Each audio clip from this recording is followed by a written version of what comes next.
The books that I read for the last 40 years. And today I have my special guest. He is a business coach in general, no other than Mr. Kyle Gillette. Hey, Daniel. Thanks for having me on the show. Welcome to Book 101, Mr. Kyle. And can you please introduce more about yourself? Sure. Yeah. So I grew up on an orange farm in the Central Valley of California, near a town called, or near Fresno, in a town called Dinuba, and did that world until I was 18, and went off to college and decided that I didn't want to become a farmer, and ended up joining a men's mentoring program when I was 22 years old, just after graduating college, and really have been coaching since. Did that for 10 years. Part of it was running a pet resort to learn life skills and job skills and ultimately business skills. And then I ran the nonprofit for 4.5 years as well. Got married, had some kids in the midst of that. Found my way into HR work, and HR work was good, but I found that the disc assessments I was doing were far more intriguing to me. So I started doing group workshops, getting paid for that, and I'm going, wow, I can get a lot more money doing this than doing HR. So I went full time to running my own business and did that for 7 years. And then recently merged with Champion Empire to be one of the advisors on the team and on the leadership team as well. So there's a lot of details missing from that, but I wanted to give a snapshot just to get us going here. Mr. Kyle Gillette, thank you so much for sharing your business to the world. Thank you so much for sharing your knowledge and wisdom to the world. And let's talk about empowering employees to think for themselves. Why do leaders default to control even when they value autonomy? What core fears must be addressed? Yeah, why do they default to control? I think it's because most leaders have a lot of success in the way that they've done things in the past. And so when they bring people on and those people aren't doing it exactly like them, they don't think that those people are going to succeed in the same way or that it's going to move the ball forward in the same way that they have. And so what leaders need to do, and once they get to this point of being able to delegate, is they need to recognize that if an employee can get the work done at about 80% of the level that you could get it done at, it's worth letting go of it, because a lot of leaders are doing $10 tasks when they need to be doing $1,000 tasks. And when you continue to focus and control all the things that are getting done by your team, you're really doing tasks that are below your pay grade, you could say. And the more we can shift towards those $1,000 and $10,000 tasks, the more effective you're going to be as a leader, and the more profitable your business is going to be, and the less stressed you will be as well. So there's a lot of benefit to shifting your focus to the delegation side and helping people to do well in what you delegate to them, but not controlling it so much. How do you balance empowering employees who want autonomy but lack experience? Yeah, I think part of it is when you hire, we have to be hiring for character and values fit. So if they lack experience, then that's okay. But if they did you say experience or skills? Both. You Okay, need so if they experience. lack experience, that's one thing. If they lack skills, then maybe they shouldn't have been hired for that role. They need to have some sort of skills that at least fit. If they're at a low level of skill, but they have the baseline, then that's fine. But a lot of this has to do with when you bring them in, their character and their values need to line up with the culture of organization. If it doesn't, then I don't care how talented they are, they're not going to help your organization in the long run. So starting there, when you do your hiring, does that employee match up with your culture? Do they have clear values that fit your organization? Does their mission and vision fit the mission and vision of the organization? They don't have to be exactly the same, but they need to line up. If that lines up, great. That should be found out in the interview process. Once that's lined up, you're also finding out what kind of skills do they have, what kind of experience do they have, and that can be pulled out during the interview process as well. If they're already on board and those things aren't quite lined up, then That's a conversation that needs to be had over time with the employee to see if ultimately the values, the mission, the vision of your organization and of that individual can ultimately match up. And if they can, then we continue the work with them. If they can't, then it's not going to be a fit, and both parties are not going to be happy in the long run. And parting ways is the way to go. But if they show up and it looks like they can fit in terms of vision, values, and purpose and all that, and they have a low level of skill, then this is where having standard operating procedures is so important. When you are running your business, whether you're a solopreneur, you've got 50 employees, it's important that you're documenting how to get things done effectively, and that is documented step by step, so that when you replace yourself or a position is replaced, that manual can just be handed off. And it's a longer conversation, but there's really 4 steps to doing that. But once you get that dialed, now when someone has to be replaced or when you bring someone in, they just get this manual and they follow the process, and the supervisor will know how that process should look. And if it doesn't look that way, you have an objective standard that that supervisor can speak to and encourage the employee to get to that place of effectiveness. So that's what I recommend when it comes to the employee having this not quite having enough skills. Is we need to have done the work or start doing the work to create those operating procedures, and their values, mission, vision, all that also needs to align. Very well said, Mr. Carl. Very well said indeed. Beautifully articulated. How do you foster an environment where decent and independent thought thrive without breeding chaos? Sure. Right. Yeah, you get too many wild ideas, and it's just trying to herd cats, as people say. In our organization, we have a team of 3 people that lead it, and there's a founder that's really ultimately the decision maker. And what I found is we do a lot of intentional discussion around the ideas that we have. And the way that we do it that I found is really effective is we've got weekly meetings where the leadership team meets and we have tactical discussions. And in those tactical discussions, we have arguments, we have disagreements, we have frustrations. But those arguments, those disagreements, and those frustrations are beautiful because ultimately they lead to better results. So part of the answer to the question is make sure that you are doing that. Make sure that you're having those conversations where it's not always comfortable. Because if you're always comfortable, that means that someone's agenda is probably always winning. And if that one person's agenda is always winning, it's a loss overall for the organization and ultimately going to not work out in the long run. So that's part of it. Another part of it is we do a significant amount of asynchronous communication. So if I have an idea, in fact, just before this call, I was doing some coding with AI and I created this quiz that people can take to learn more about what area of their business needs help. Is it their marketing? Is it their sales? Is it their finances? Whatever. And the quiz gives them a result. So then I communicated that quiz to the 2 other founders and said to them, hey, this is an idea I have of a way that we can draw in new clients.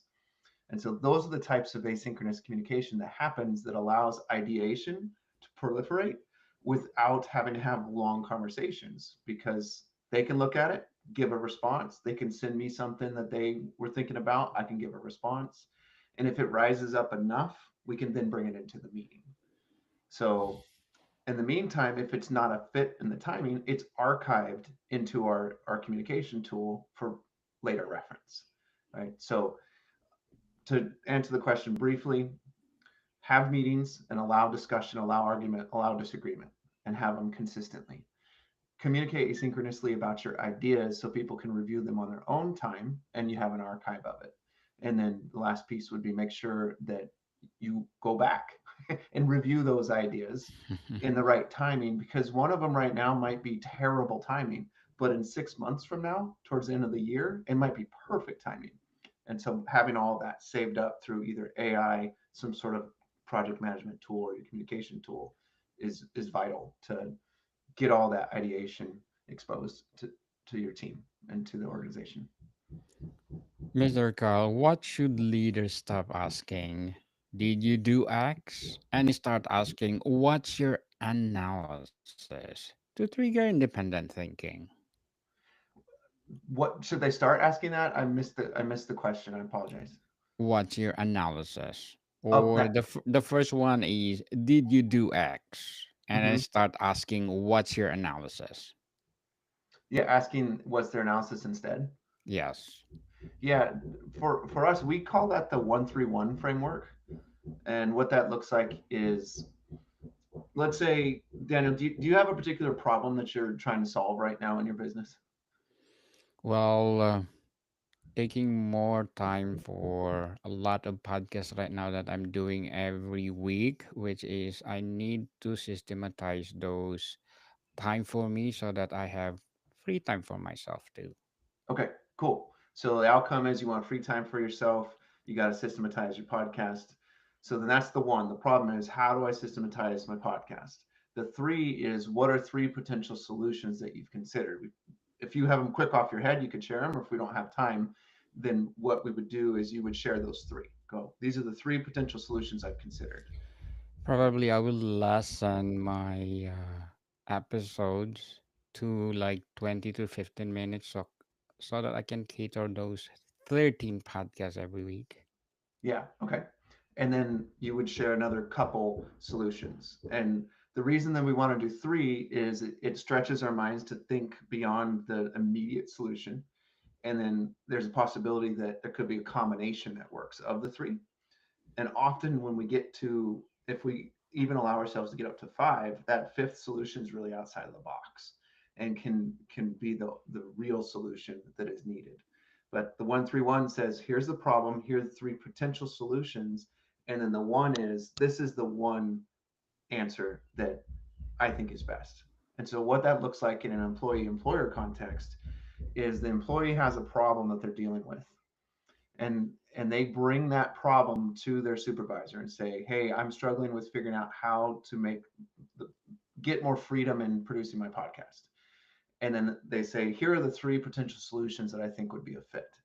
And those three solutions, they like them all, otherwise they wouldn't bring them forward. And then they have the one recommendation. And they say, this is what I recommend we do. What it does is it empowers them to come up with solutions and do the research, and then they hand the ball to the supervisor, and it empowers the supervisors then to make a decision. But both parties are happy because if I'm the employee, I'm bringing the three solutions that I like to the table, and then giving my supervisor the opportunity to win because they choose the one that they like the most, and then we move forward with it. So everybody wins.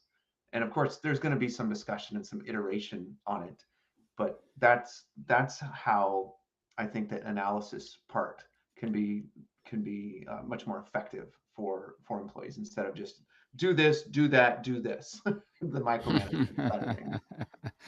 Very well said, Mr. Carl. Very well said. A beautifully empowering answer. How do you celebrate well reasoned initiatives that fail without encouraging recklessness? Yeah, you know, it's timing. I think it has a lot to do with my answer from two questions ago, which is allowing people to be creative, allowing people to come up with ideas, and giving them a framework in which they can share it. And what I mean by that is, it's not always now that I should be sharing my ideas. It's not always out now when I'm ready to hear new ideas. But when we have these meetings where it's like a one-to-one context, where I'm meeting with my employee, and during that meeting there's a little bit of a time to discuss new ideas, there's a time to dream, there's a time to think outside the box with that employee, and maybe that's just once a month where we spend 15 minutes in a meeting really doing that and exploring things together. That that is a way, not the way, but that is a way that opens the door. And I find that I do that on almost all of my meetings with my employees. I'm saying, what ideas do you have? I have, this is the thing I'm working on. How would you approach it? What are your thoughts on this? So that is one way to do it. And the other way is ask more questions. As a supervisor, ask more open-ended questions. Stop asking questions starting with why, and stop asking questions that are binary, that end with a yes or a no or this or a that. Open-ended questions that start with what. That opens up tremendous opportunity, and it's really empowering to employees because now they're appreciating that you're giving them an opportunity to think. And I've said to many clients, I've said that if your employee goes home and they're thinking about work, you've failed. If your employee goes home and they're thinking about work, you've succeeded, which is the same thing, right? Same sentence.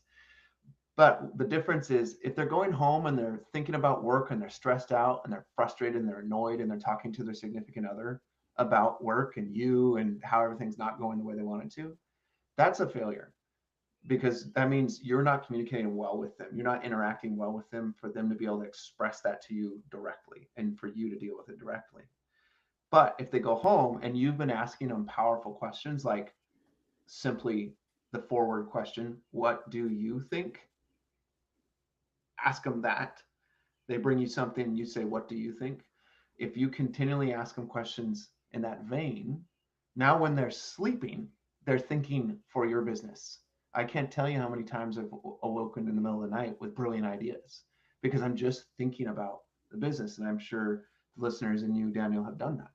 And so if we can do that with our employees, we've got supercomputers working for us 24/7. But it starts with giving them the space to be creative in a one-to-one context and of course in a group context, and also the safety allowing them to think for themselves by asking those open-ended questions.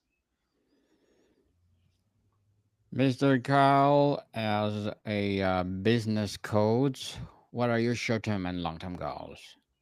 Yeah, short term right now I'm working on developing a it's something called the self concept, and so it's a certification process that I'm going through which ultimately helps people to get rid of their head trash really fast.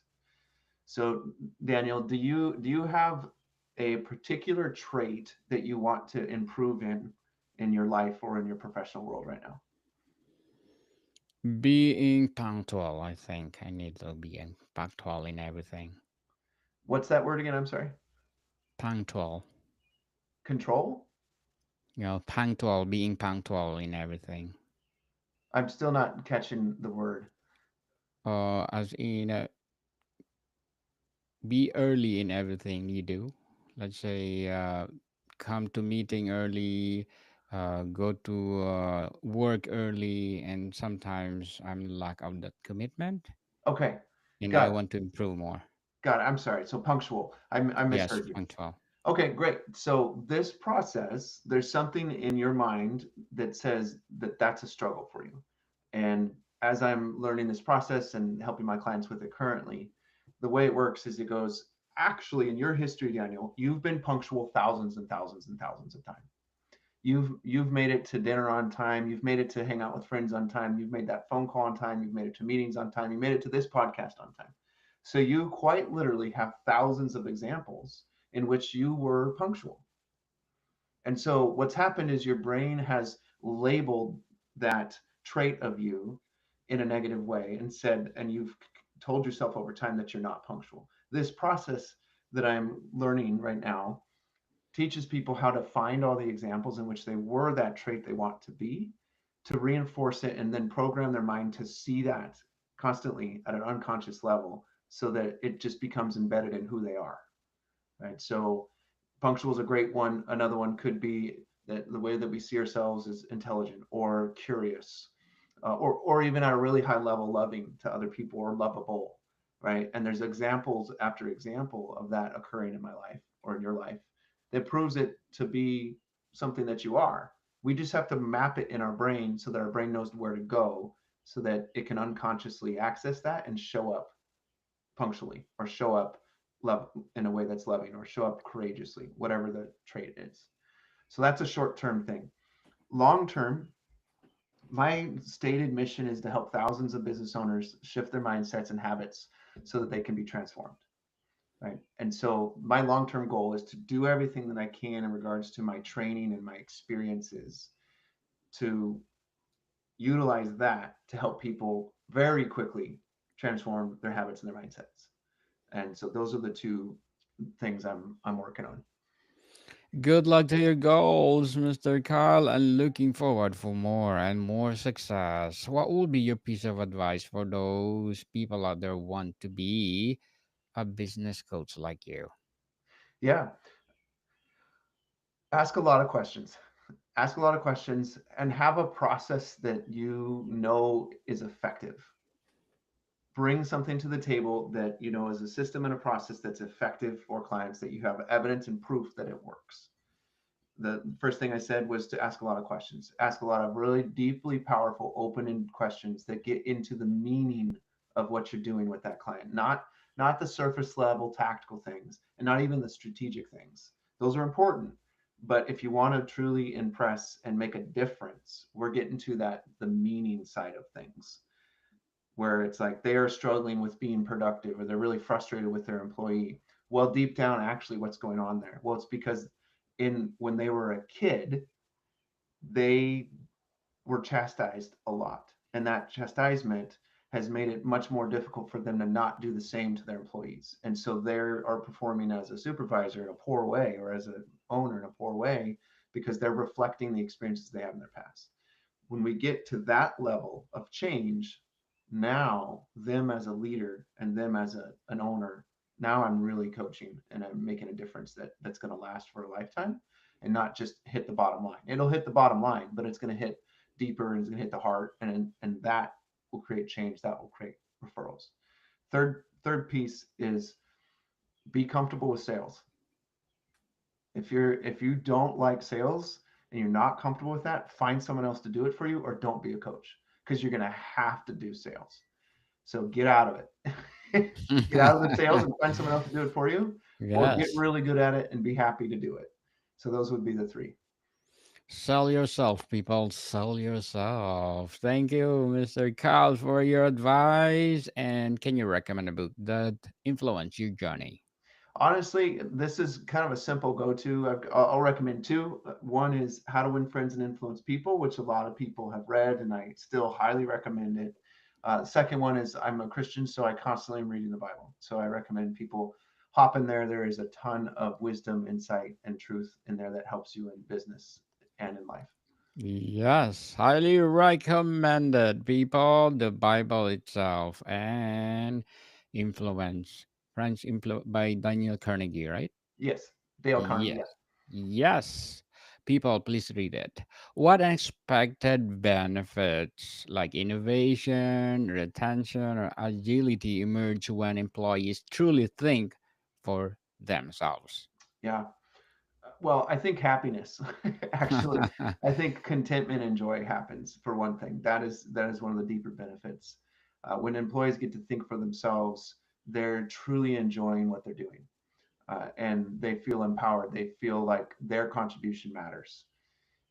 When they're just told what to do and said no to all the time, or they try to think for themselves and then it's rejected, then that's a lot of disempowerment, and then people leave or the culture sucks. But when people get to think for themselves, they're happy, and it makes a huge difference.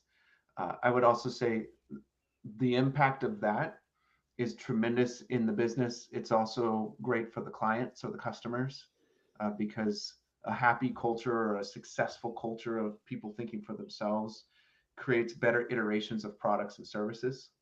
And then, of course, this pays forward into the home life too. Because if I work 40 hours a week, 50 hours a week, 60 hours a week, and I come home, whether I'm owning the business or I'm an employee in the business, and I'm not having a good experience, what am I doing to my family? And more importantly, what is my employer doing to me that then impacts my family? So as the employer, you're detrimentally impacting someone else's family. You're playing a role in a bad experience for their family, because the individual comes home and they're exhausted, they're frustrated, they're pissed, they're annoyed at whatever. Or the other end of it, where they come home and they've had a great day. They got to think for themselves and express what they're great at, increase in their skills, and all of that pays forward into home life too. Because the skills I gain in the workplace, oh yeah, it pays forward into the home, either in some sort of metaphorical way or some direct way that's highly impactful. So as a business owner, that's what I want. I want that for my employees. And the creative thinking and the open thinking is just, it's wonderful for them. Mr. Kyle, before we wrap up our discussion for today, I'm inviting you to please do listen to my other podcast, people. My other podcast, because my abstract essay is already in fifth season, abstract poetry in second season, and book 101 review in fifth season too. Comedy 101 in second season, and of course my food 101 in its fifth season as well. Geography 101 fourth season, and my baby podcast, Law 101 and Mental Health 101, Love Letters in third season, and Movie 101 Review and Music 101 in fourth season, and Science 101 and Sex 101 in its first season. Wow, Please awesome. listen. Yes. Please listen to them wherever you listen your podcasts. That's why I'm telling you. One of my problem is to minimize my time being a podcaster and to give myself time to relax, to enjoy, and go doing my exercise every day. And Mr. Kyle, what's one observable behavior proving empowerment is working? Like meetings where the quietest person debates the boss. Can you ask the question again for me? Sure, what's one observable behavior proving empowerment is working? Yeah, I think that there's a there's this dance that happens, and it's this dance of I have an idea that I want to express and I share it. And then the person that I'm sharing it with takes it and they go, yes. You know, the and yes phenomenon in improv. Have you heard that before? Yes.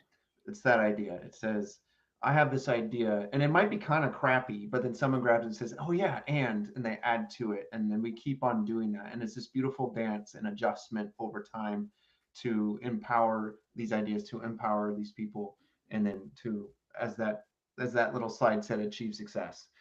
So I would say that that is a beautiful part of leading people is that the dance of saying yes.